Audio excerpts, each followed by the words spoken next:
আসসালামু আলাইকুম এভরিওয়ান। চলছে শীতকাল, আর শীতকাল মানেই পিঠাপুলির আয়োজন। পিঠাপুলির আয়োজনে আজকের পর্বে আপনাদেরকে তৈরি করে দেখাবো রসে ভরা মুচমুচে নকশি পিঠা।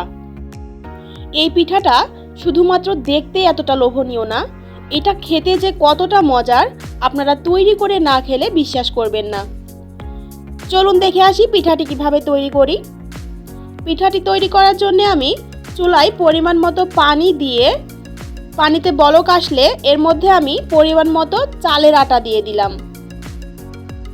চালের আটাটাকে খুব ভালোভাবে সেদ্ধ করে নিতে হবে।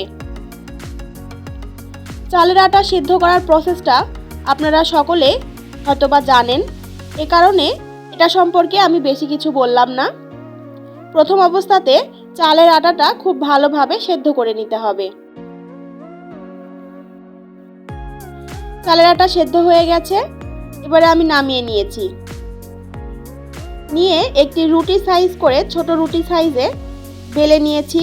তারপরে একটি মুখির সাহায্যে দাগ কেটে নিয়েছি। প্রথমে একটি বড় মুখির সাহায্যে দাগ কেটে নিয়েছি, তারপরে একটি ছোট মুখির সাহায্যে দাগ কেটে নিয়েছি। নিয়ে একটি কাঠির সাহায্যে আমি এরকমভাবে সাজ করে নিচ্ছি।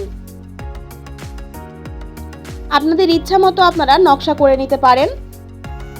আমি সহজভাবে অল্প সময়ের তৈরি করার জন্য সিম্পল নকশাটাই তৈরি করছি। এই নকশাটা সবচেয়ে বেশি সহজ। আপনারা যে যেরকম পারেন আপনাদের ইচ্ছা মতো নকশাটা করে নিতে পারেন।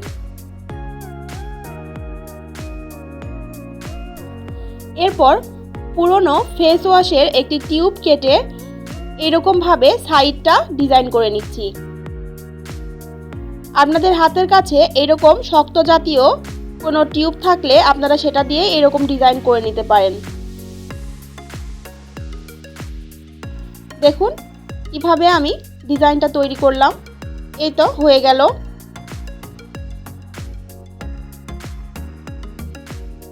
খুবই সহজ একটি ডিজাইন। তো এইরকমভাবে আমি সবগুলো ডিজাইনের পিঠাগুলো তৈরি করে নিয়েছি। এবারে ভেজে নেওয়ার পালা। কড়াইয়ে তেল দিয়ে তেলটা খুব ভালোভাবে গরম করে নিতে হবে। গরম তেলের মধ্যে পিঠাগুলো খুব ভালোভাবে ভেজে উঠিয়ে নিতে হবে। আমি আবারও বলছি, এ পর্যায়ে কিন্তু চুলোর জালটা বেশি থাকবে এবং তেলটা পর্যাপ্ত পরিমাণে গরম হতে হবে।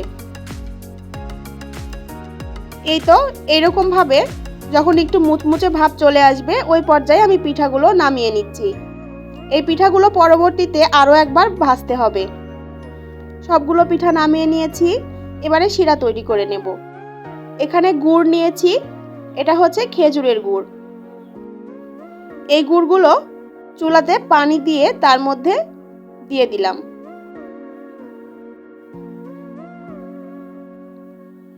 দিয়ে দিলাম 2-3টার মতো সাদা এলাচ। দিয়ে বেশ কিছুক্ষণ ধরে এই শিরাটা জাল করে নিতে হবে।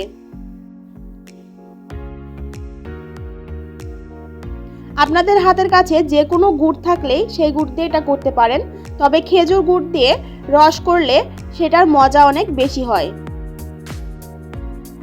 এই তো শিরাটা তৈরি হয়ে গেছে। এবারে আমি নামিয়ে নিচ্ছি।